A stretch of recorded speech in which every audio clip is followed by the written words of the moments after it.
lovers, and welcome to another one of Mark's Whiskey Ramblings. Today I would like to talk to you about the peaty version of the Tobermory malt, which is of course Ledaig. It's written Ledaig, but it is pronounced Ledaig. Lead as in the metal and Jake as in the name. So Ledaig. All together now, Ledaig, right. And the one I would like to talk to you about today is an 11 years old that was bottled by the Whisky Barrel. The Whisky Barrel is an online whiskey shop, a retailer where you can buy whiskey, obviously, but from time to time they also bottle under their own label, for instance in the series Originals. And Originals is a whole range of single malts that is actually supposed to showcase the different styles of Scotch that you can enjoy as a whiskey lover. So they have a whole panoply of different single malts, and among those is this young Ledaig, which is only 11 years old. And it was distilled in 2008 and it was bottled in 2019. There you have it. So it's a rather recent bottling, and this is from a first fill oloroso hogshead, which explains the color, as you can see. And this is bottled at 54.4% ABV. There you have it. A Ledaig, 11 years old. Look at that color. I'm not sure if in the dying sun you can see this, but it is a bright to deep golden, 54.4% ABV. Let's find out if this Ledaig, 11 years old from 2008, is worth its merit on the nose. Oh yes, this is a great nose. This is actually quite feisty and peaty.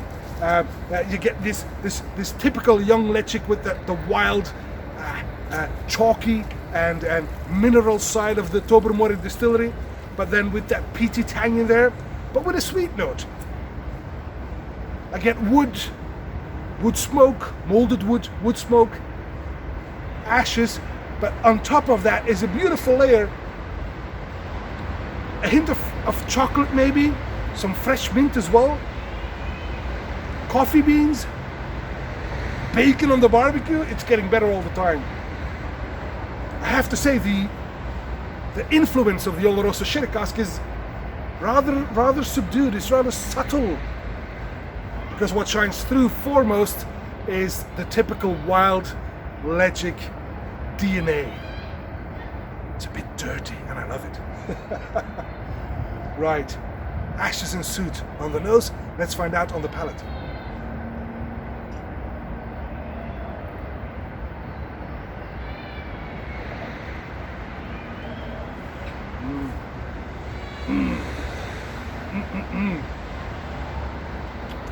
Quite oily on the palate, and immediately very brackish. A huge dollop of brackish water kicks in, making this quite the dirty Ledaig indeed.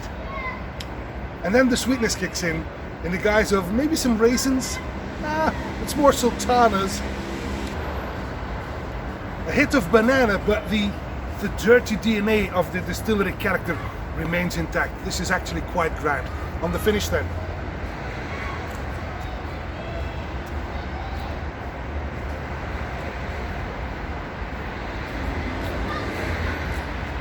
The finish of this whiskey is actually the sweetest part of the whiskey as well. It remains a bit sooty and earthy, but I now get some farmer's butter, I get some sultanas, and at the death I get a beautiful note of wood smoke. Impressive. It's actually quite impressive. And this is actually the way I like my Ledaig. Young and feisty, and in this case, from the oloroso cask, it also gets this beautiful sweet side added to it. Lovely. Very young, 2008, bottled 2019, but feisty, dirty, a bit wild, with a sweet top note. It's a beautiful Ledaig. And that's all for this Whiskey Rambling. And remember, stay home, stay safe, and may the malt be with you. Bye bye.